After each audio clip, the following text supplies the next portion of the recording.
Good day, dear learners. You're welcome to another learning module, and today we shall be discussing sine rule. Before now, we've learned about how to use Pythagoras theorem and SOHCAHTOA on a right angle triangle. But what if we have a triangle that is not a right angle triangle? I mean a non-right angle triangle as the one we have here. So how then can we work on this? How can we solve triangles like this?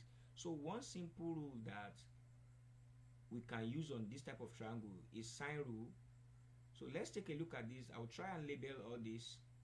Let's say we have this place as angle A, then the corresponding side to this angle will be side A. If we have the second part of it as angle B, then the corresponding side to this angle is going to be side B. And lastly, we have angle C, where the corresponding side to it will be side C. Then, what does the sine rule say about this type of triangle? Sine rule is basically a rule that establishes the relationship between the sides and the angles of a non-right angle triangle. So, the rule states that the ratio of the side of length of a triangle to the sine of their respective opposite angles are equal. So simply put, what that thing is saying is that the ratio of it, that is the ratio of the sine of that angle, let's say sine A,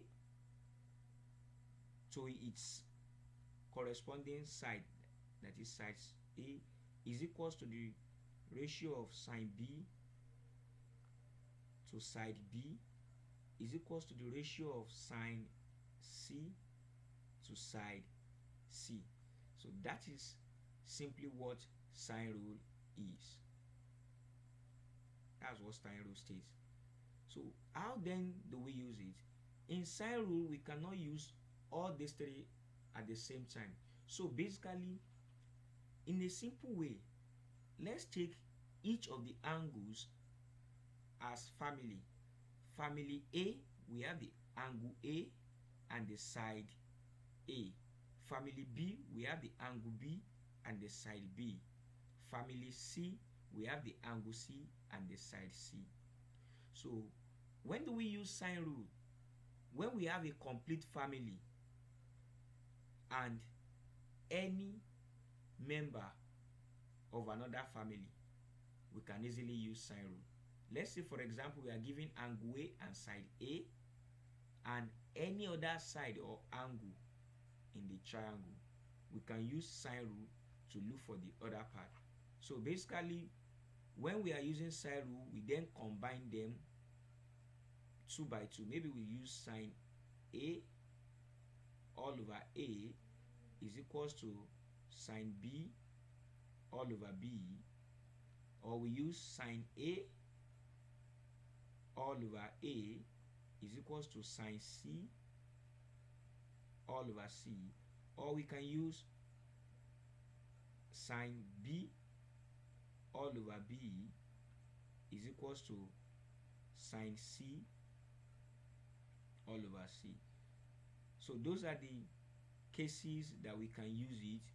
At this point, if we are given, we have 4 quantities here, the angle and their corresponding side. So if we are given 3 out of these 4, then we use this. We can also do the same here depending on what we are given. So let's try out an example how we can use sine rule. So let's take a look at this example.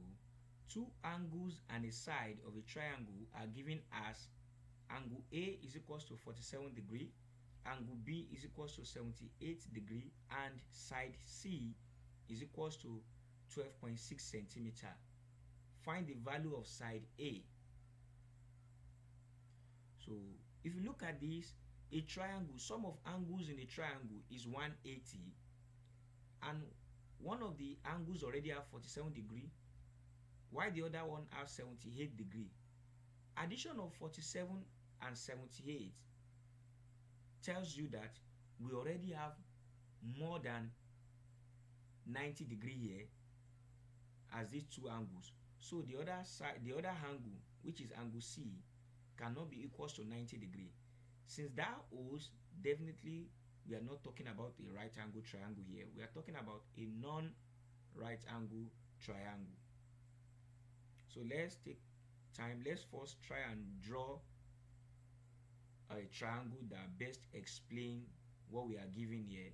Maybe if not a perfect one, but at least something that explains the information we are given above. Okay, now we have the diagram drawn. So we take a look at this. How do we approach this? We are looking for side A, and remember, before we can say we are using sine rule, we must have one complete family. Angle B is given, side B is not given. Angle A is given, side A is not given. Angle C is not given, side C is given. And looking at this, this is a triangle. Out of 3 angles of a triangle, 2 has been given.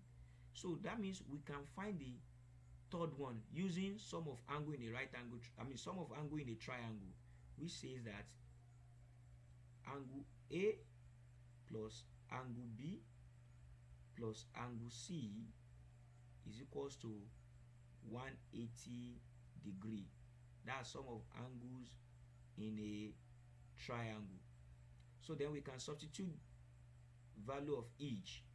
A is 47, that's 47 degree plus 78 degree plus angle C is equals to 180 degree. If we add this together, that gives us 125 degree plus angle C is equals to 180 degree. So angle C is equals to 180 degree minus 125 degree. Then our angle C is equals to 55 degree. Now that we have gotten angle C, so we can say we have one complete family of C, which is the angle and the side. Then we can easily get the value of the side A using our sine rule. And using our sine rule, that is, we are going to be combining the family of A and the family of C, which is sine A all over side A is equals to sine C all over side C.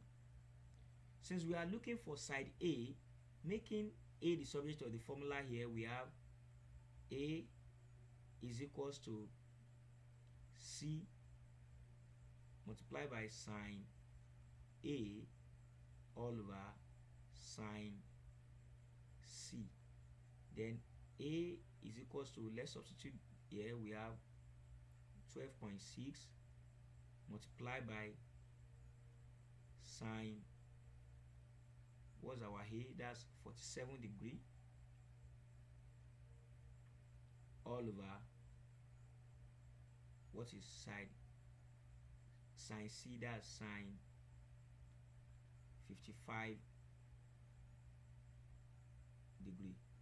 So if we do that, we then have A is equals to 12.6 multiply 12.6 multiplied by, we have sine 47, which is 0.7314 if we approximate it, all over, then sine 55, which is 0.8192. So then that will give us okay, let me divide this. A will then be equals to A equals to 9.2156 all over 0.8192.